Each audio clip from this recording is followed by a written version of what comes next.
kita hormati pimpinan Yayasan Al-Khairiyah Bapak Haji Abdullah, Ustazah Haja Azizah, Ustazah Khadijah Ahmad, yang kita doakan panjang umur, sehat afiat, dijauhkan dari segala penyakit zahiran wa batinan, amin amin ya rabbal alamin. Segenap anak-anak Yayasan Al-Khairiyah serta jamaah salat subuh ibu-ibu yang dimuliakan oleh Allah Subhanahu wa taala, alhamdulillah kita bersyukur pada Allah Subhanahu wa taala yang Allah Subhanahu wa taala berikan kita nikmat sehat afiat, panjang umur.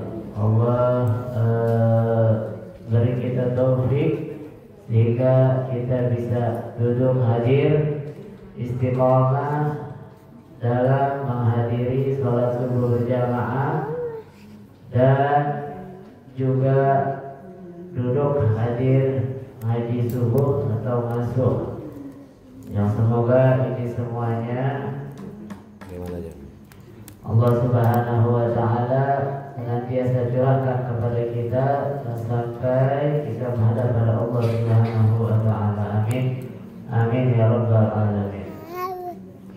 Salawat beserta salam kita aturkan kepada junjungan kita Nabi Muhammad sallallahu alaihi wasallam yang telah menuntut kita umatnya minal zulumati ila nur, minal akhlaqil fasidah ilal akhlaqil karimah. Hadirin hadirat yang dimuliakan oleh Allah Subhanahu wa taala, alhamdulillah pada pagi hari ini kita berada di hari ke-9.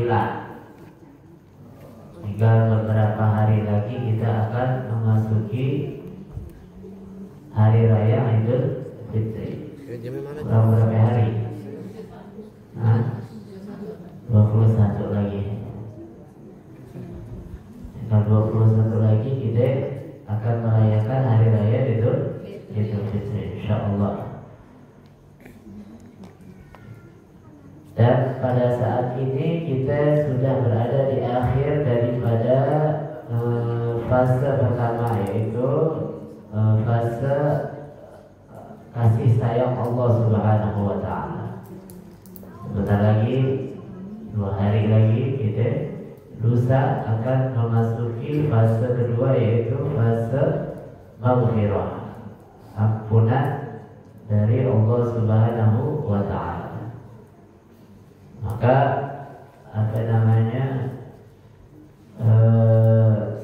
kita seyogianya lebih bersemangat lagi dalam baca Al-Qur'annya, dalam wiridannya, sholat berjamaahnya, sholat tarawihnya. Jangan sampai makin mendekati hari raya makin kendor semangatnya. Itu mesti pacu terus. Makanya itu Habib Abdullah bin Husain Al-Tahir, beliau kalau mau masuk bulan suci Ramadan selalu mengumpulkan orang-orang di sekitarnya, putra putrinya dikumpulkan, ditanya, ayo bentar lagi bulan Ramadan, kira-kira apa yang kamu mau lakukan di bulan Ramadan ini? Terlepas dari amalan yang sudah kamu amalkan, kegiatan yang sudah kamu lakukan di luar Ramadan, baik itu menuntut ilmunya, mengajar ilmunya, dan wiridan bacaan Qur'annya, di bulan Ramadan apa yang kamu mau lakukan, apa yang kamu mau tambahkan dari amal-amal soleh. Terus beliau juga sampaikan sama anak-anaknya, adapun saya, waktu saya udah penuh, udah nggak ada waktu lagi untuk ditambah. Jadi waktunya penuh dengan amal soleh, ngajarnya, terus belum baca Qur'annya, belum silaturahminya, belum bacaan zikirnya.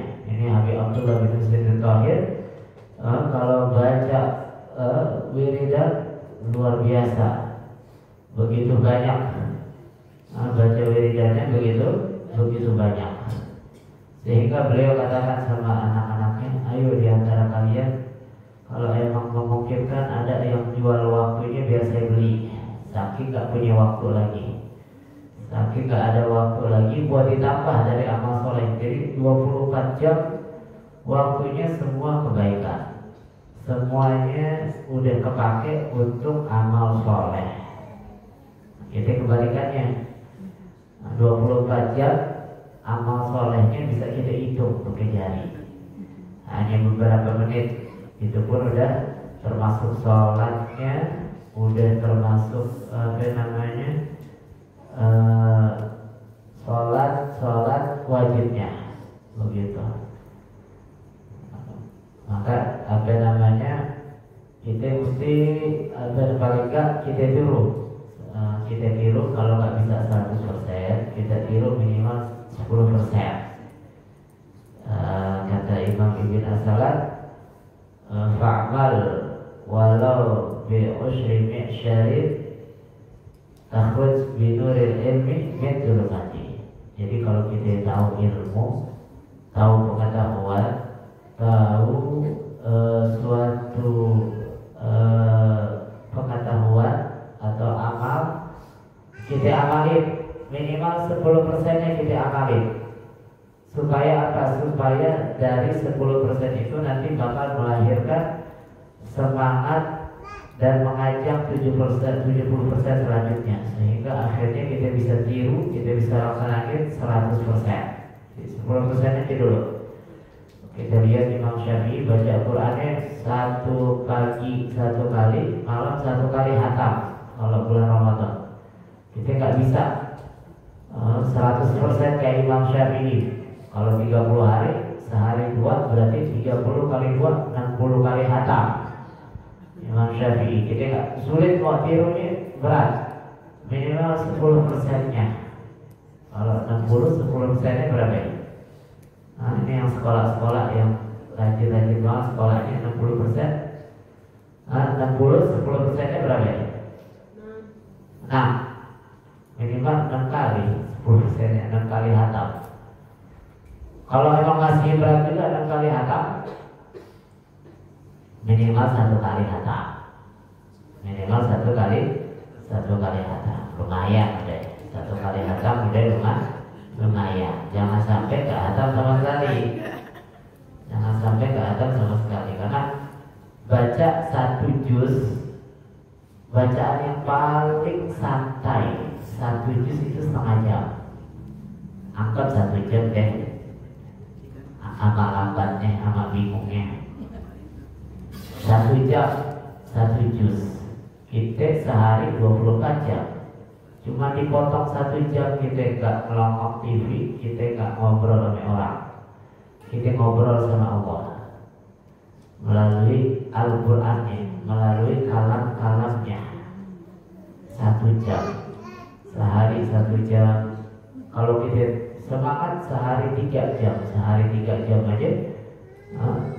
3 jam misalnya pagi 1 jam, siang 1 jam, sore sampai nunggu azan 1 jam. Udah 3 jam, 3 juz, 10 hari udah hatam. 10 hari udah hatam, sehari 3 juz. Anggap kita repot, sibuk, ya udah sehari 1 juz. Sehari 1 juz, minimal 30 hari kita hatam. Nah masalahnya kadang-kadang nggak 30 hari, Ramadannya kadang-kadang 29. Makanya simpan deh 1 atau 2 juz, biar perkiraan hatamnya di hari ke-27 atau ke-28. Itu udah semales-malesnya orang dah. Paling malesnya udah segitu deh, hatamnya di 27, di 28. Kalau bisa 1 kali 2 kali hatam lebih bagus lagi. Walhasil ini bulannya kita untuk menanam. Nanti kita tuai ketika menghadap pada Allah Subhanahu wa Ta'ala. Hadirin hadirat yang dimuliakan oleh Allah. Nah, kita lanjutin sekarang daripada kitab Aqidatul Awwam karangan dari yang disusun oleh Al Ahmad Al-Marzuki Al-Makki, yaitu sampai mauliduhu, lahirnya Nabi SAW dan wafatnya. Mauliduhu bi Makkahal Aminah, wafatuhu bi Thaibatal Madinah. Mauliduhu bi Makkahal Aminah, wafatuhu bi Thaibatil Madinah. Jadi kelahiran Nabi Sallallahu Alaihi Wasallam adalah di kota Makkah Al-Amin yang aman. Kapan itu? Yaitu di pagi hari Senin, tanggal 12 Rabiul Awal, bertepatan dengan tanggal 20 April tahun 571 Masehi. 571 Masehi, 20 April. Atau yang terkenal dengan tahun gajah. Kita dengar dari masih kecil, itu Raja Abraha ingin menghancurkan Ka'bah karena iri Ka'bah itu ramai, sehingga ingin dihancurkan dengan pasukan gajahnya. Udah pasukan paling hebat dah. Dan cerita ini diabadikan di dalam surah Al-Fil. Alam tara kaifa fa'ala rabbuka bi ashabil fil. Tidakkah kamu lihat apa yang Tuhanmu lakukan kepada pasukan gajah? Begitu. Jadi pasukan gajah itu dihancurkan oleh Allah Subhanahu wa taala. Bi ashabil fil alam naj'al kaidahum fi tadbir wa arsala alaihim khairan ababil. Tarmihim bihijaratin, sehingga dilemparkan dengan batu-batu dari api neraka.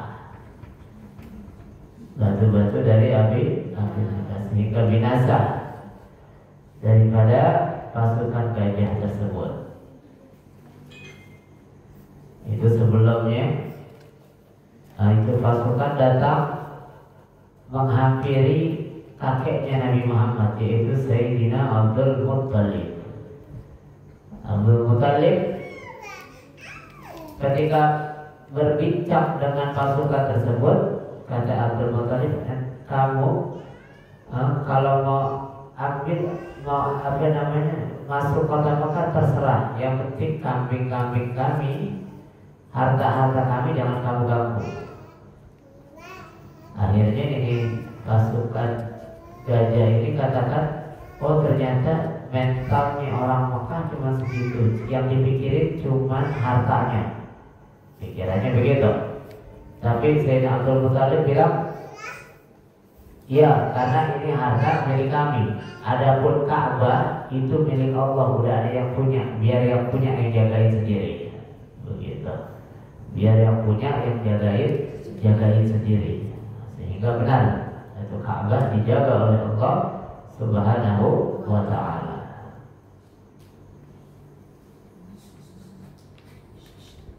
Ini kelahiran Nabi SAW. Banyak kejadian-kejadian sebelum kelahiran Nabi SAW. Banyak kejadian-kejadian penting. Makanya yang diperingati adalah hari kelahirannya baginda Rasulullah SAW. Karena banyak kejadian dari sebelum lahirnya, sudah banyak kejadian unik yang terjadi menjelang kelahiran Nabi Muhammad. Di antaranya Sayyidah Aminah, ibunda Nabi SAW, tidak merasakan sama sekali letih, capek, sakitnya sebagaimana orang sedang hamil. nggak ada sakitnya, nggak ada lemesnya, nggak ada letihnya. Itu Sayyidah Aminah. Terus Sayyidah Aminah melihat gedung-gedung yang ada di Rum, agak tempat yang begitu jauh, luar biasa. Itu kelihatan menjelang kelahiran Nabi Muhammad Sallallahu Alaihi Wasallam. Terus macam-macam. Ketika lahirnya Nabi SAW, apinya umat atau kaum yang menyembah api yang tak pernah pandang beberapa ribu tahun, ketika Nabi lahir padam itu apinya. Berhala-berhala yang ada di sekitar Ka'bah runtuh. Terus lagi ketika lahir Nabi Muhammad, wanita-wanita yang berbarengan melahirkan di saat itu semua bayinya laki, nggak ada bayi perempuan, semua bayinya laki-laki. Makanya yang diperingati adalah kelahiran Nabi, karena banyak kejadian-kejadian yang mesti disampaikan, yang mesti diceritakan. Begitu Maulid atau kelahiran Nabi Muhammad Sallallahu Alaihi Wasallam di kota Mekah. Kelahirannya di kota Mekah. Nabi hidupnya di kota Mekah dan Nabi sangat cinta dengan kota Mekah. Dan Nabi SAW, kota Mekah adalah kota yang paling dicintai oleh Nabi SAW. Laula an akhrajuni, kalau bukan karena pendudukmu yang mengeluarkan aku dari kota Mekah, niscaya aku gak akan keluar dari kota Mekah. Karena Nabi mau gak mau mesti hijrah keluar kota Mekah, karena penduduk Mekah kebanyakannya para kufar Quraisy itu mengganggu dakwahnya Nabi Muhammad Sallallahu Alaihi Wasallam. Jadi pembesar Quraisy, pemimpinnya, tokoh-tokohnya, bahkan pamannya sendiri juga mengganggu dakwahnya Nabi Muhammad Sallallahu Alaihi Wasallam. Bahkan Nabi pernah dikucilkan atau dihasar, diboikot selama 3 tahun. Nabi sampai makan dedaunan yang gak layak untuk dimakan. 3 tahun gak diboikot. Orang-orang gak boleh berhubungan dengan kelompoknya Nabi, gak boleh urusan dagang, apalagi memberi makan, apalagi gak boleh. Diboikot di kota Mekah, di kampungnya Nabi sendiri, diboikot dari orang-orang kufar Quraisy. Sehingga Nabi dan sahabatnya banyak yang luar biasa terganggunya, sampai makannya itu dedaunan yang tak layak. Begitu. Nah, maka akhirnya Nabi hijrah di kota Madinah. Sebelumnya hijrah di beberapa tempat. Jadi kelahiran Nabi Sallallahu Alaihi Wasallam di kota Mekah, kota yang mendapatkan keberkahan yang luar biasa. Kota Mekah adalah kota yang barokah, yang diabadikan oleh Allah Subhanahu Wa Taala di dalam Al-Quran. Orang yang masuk kota Mekah akan merasa aman dan akan mendapatkan keamanan. Salah satu kota yang tidak akan dimasuki oleh Dajjal adalah kota Mekah. Ini dia. Wa tufiya Sallallahu Alaihi Wasallam, dan meninggal Nabi SAW di kota Madinah. Nabi lahirnya di kota Mekah, meninggalnya di kota Madinah. Kapan itu? Yaitu tanggal hari Senin juga, sama.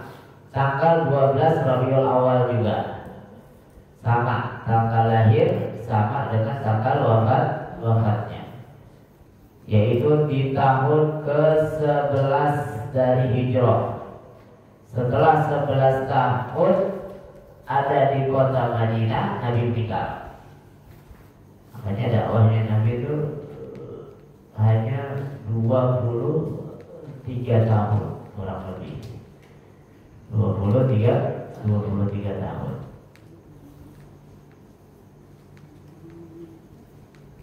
Yaitu bertepatan dengan tanggal 8 Juni tahun 633 Hijriah Masehi. 633 Masehi.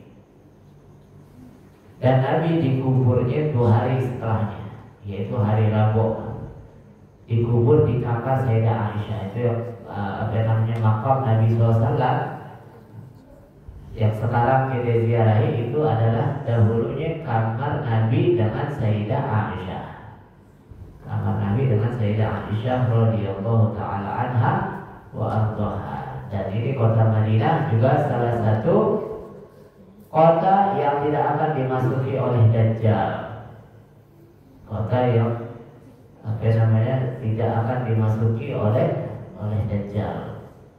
Kota Madinah, kota yang barokah. Bahkan debunya kota Madinah itu menjadi obat. Debunya kota Madinah bisa menjadi obat. Dikatakan oleh ulama yang sampaikan. Kemudian atamma qabla wahyi arba'ina wa umruhu qad jawazas sittina. Ketika sempurna Nabi SAW usianya 40 tahun, Ja'ahu Jibril, datang malaikat Jibril bin nubuwah, membawa risalah. Menjadi Allah mengutus malaikat Jibril untuk menjadikan Nabi Muhammad seorang nabi. Dan itu terjadi di hari Senin, tanggal 17 Ramadan. Biasanya kita sebut dengan hari Nuzulul Quran, karena diangkatnya Nabi sebagai seorang nabi disertai dengan turunnya wahyu pertama, yaitu surah Al-A'la, yaitu Iqra Bismi rabbikal ladzi khalaq. Iqra, bacalah. Nabi SAW ummi, Nabi Muhammad tidak baca, tidak nulis. Nabi Muhammad tidak bisa baca, tidak bisa tulis. Tapi tidak baca dan tidak tulisnya Nabi bukan suatu kekurangan, malah itu suatu hikmah yang besar, kemuliaan yang besar, sehingga orang gak bisa menuduh Nabi Muhammad mengarang Al-Quran. Orang gak bisa baca, gak bisa tulis, gak mungkin bisa mengarang Al-Quran. Kalau orang jago, pandai baca, pandai tulis, kemungkinan bisa mengarang Al-Quran. Meskipun Al-Quran memang tidak bisa dikarang, karena Allah tantang sendiri. Di Al-Quran disebutkan ditantang orang-orang yang jago-jago bikin syair, yang ahli-ahli bahasa, coba kumpul semuanya bikin yang semisal kayak Al-Quran. Semuanya gak ada yang mampu. Kita ambil contoh Musailamah Al-Kadzdzab. Ada namanya Musailamah Al-Kadzdzab. Dari namanya aja udah Al-Kadzdzab, tukang tipu. Al-Kadzdzab artinya tukang tipu. Kalau ngomong dusta. Ini Musailamah pengen niru-niru Nabi Muhammad SAW.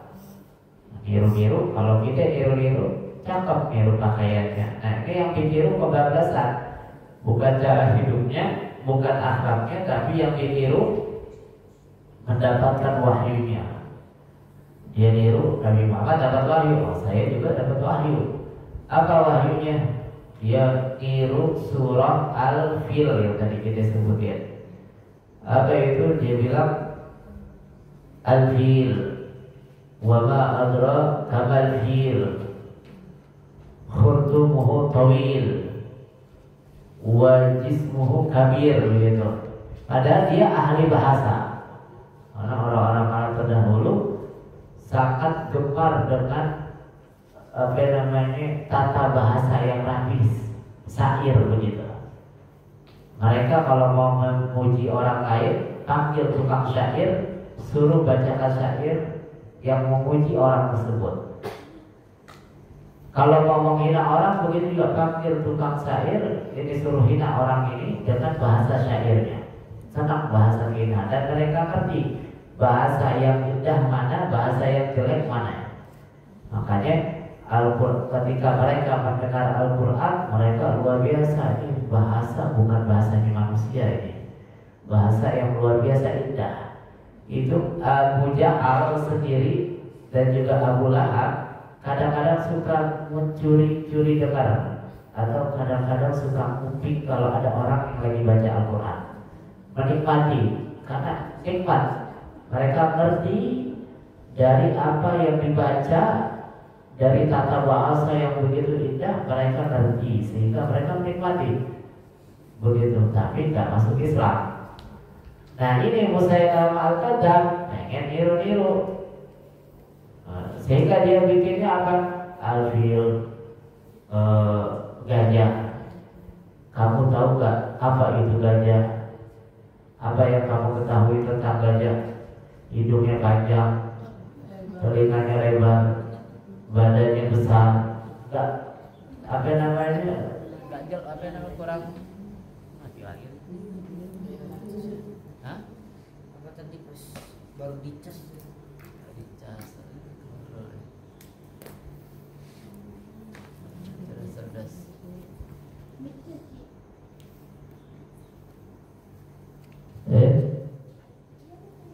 Jadi ringan, apa namanya, nggak ada bobotnya sama sekali. Nggak ngomongin gajah, nggak ada maknanya, nggak luas, nggak berbobot begitu. Sehingga juga dia niru-niru Nabi Muhammad. Nabi Muhammad beberapa kali dimintai tolong sama orang, dimintai tolong untuk sumur kampungnya yang kering. Nabi minta tolong, orang minta tolong sama Nabi, ini sumur saya kering. Sama Nabi diludahin, sehingga sumur itu menjadi berlimpah airnya. Itu banyak beberapa tempat sumur yang pernah diludahi oleh Nabi SAW. Ada di beberapa tempat yang masih ada sumbernya sampai sekarang.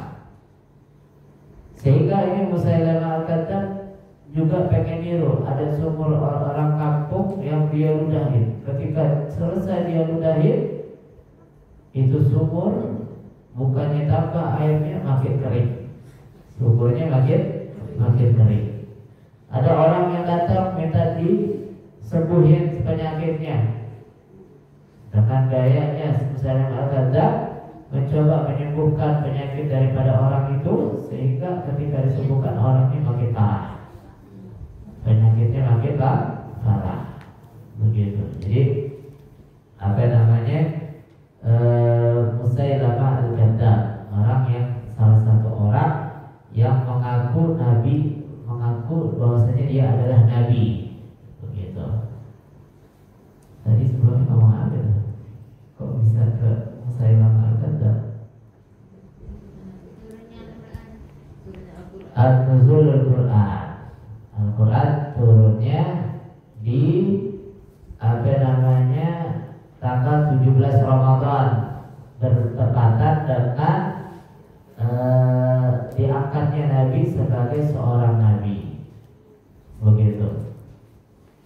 Dan itu di tahun ke-Hadiyah wal Arba'in min miladihi, di usia ke-40 tahun atau 41 tahun dari usianya, usia secara Masehi. Secara Hijriah usianya genap 40 tahun Nabi. Jadi di usia 40 tahun. Makanya itu ada Nabi bilang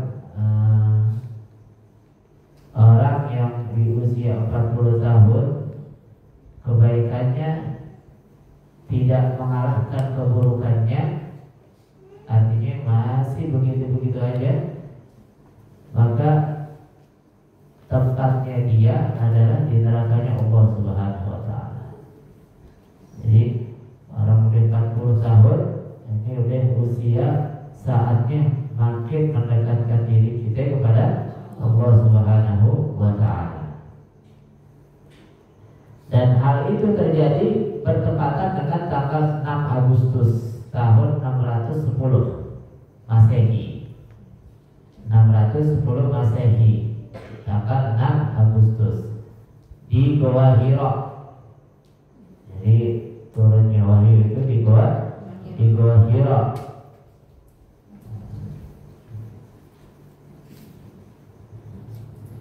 Di Goa Hira.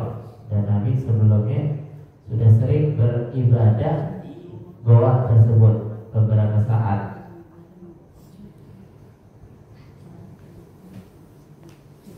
Kemudian nabinya meninggalnya di kota Madinah. Usianya berapa? 63 tahun. Jadi usianya Nabi 63 tahun. 63 tahun dan 3 hari gitu.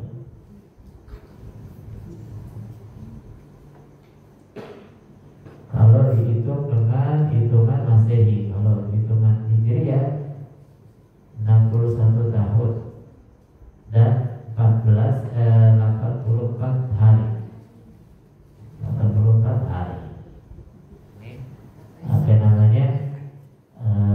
Turunnya wahyu dan usianya Nabi SAW. Usianya Nabi ketika wafatnya 63 tahun. Ulama sepakat tuh 63 tahun. Makanya usia umat Nabi Muhammad SAW baina sittin wa sab'in, sedikit yang jawas, yang melampaui daripada 70 tahun. Udah jarang.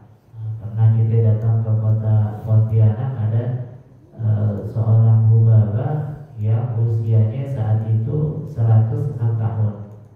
Sekarang mungkin udah lebih, berapa ya sekarang? 108 tahun, berarti 2 tahun yang lalu samanya. 108 tahun usianya. Nah, orang-orang dahulu juga banyak ya usianya panjang-panjang. Begitu. Usianya panjang-panjang. Jadi kalau ditanya usianya bisa panjang begitu, selalu dia jawab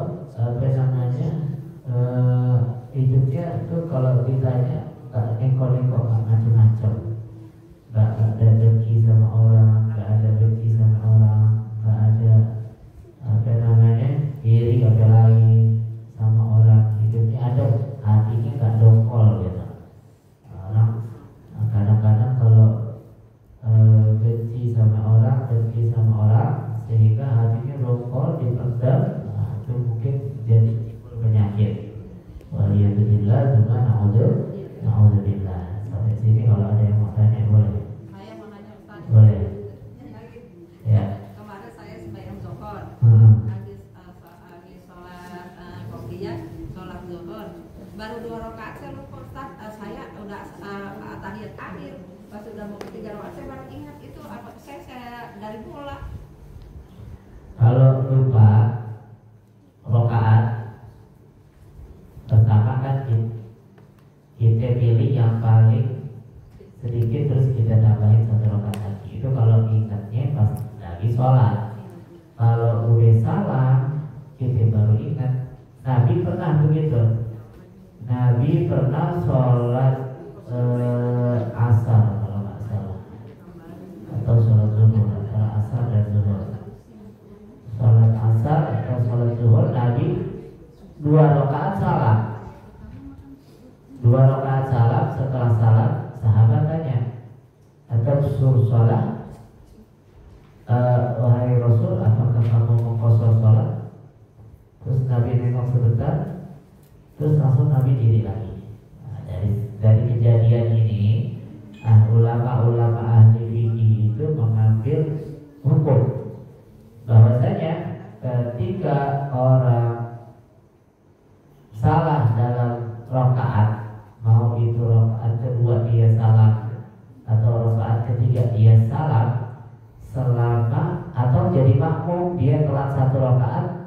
imamnya salam, dia ikutan salam. Padahal ini kurang 1 rakaat misalnya. Nah, ketika dia kurang rakaatnya, manakala setelah salamnya dia tidak lama, maka langsung dilanjutkan diri, langsung gak pakai takbir usholi lagi, langsung diri, langsung diri, asalkan gak lama, ya kurang lebih 6 sampai kan ucapannya 6 kalimat atau berapa kalimat begitu, mungkin setengah menit atau 20 detik deh, gak lama. Tapi kalau lama udah sempat makan ketupat sayur dulu, nah kalau itu berarti sholatnya diulang. Kalau sebentar langsung diri aja begitu. Saya mah dari mulai ya udah aman berarti deh. Begitu aman, namanya yang pertama dianggapnya batal deh. Begitu. Jadi kayak begitu. Kalau ini langsung diri. Tapi kalau udah namanya lama, sholat lagi dari ulang, sholat lagi dari awal. Begitu.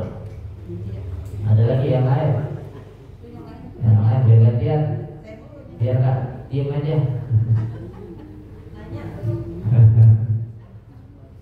Jadi begitu sholat.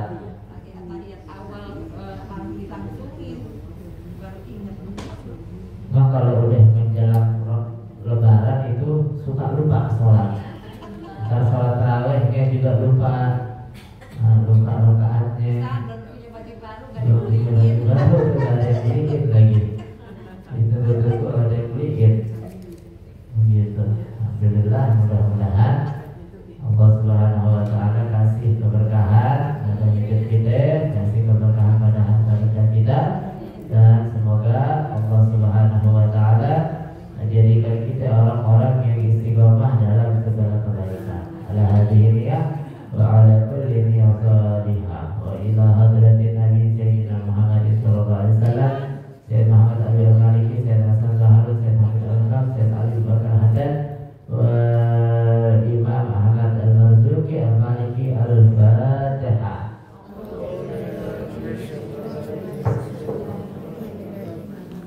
Diangkat tulakah ibu orang yang ada di jam Ya,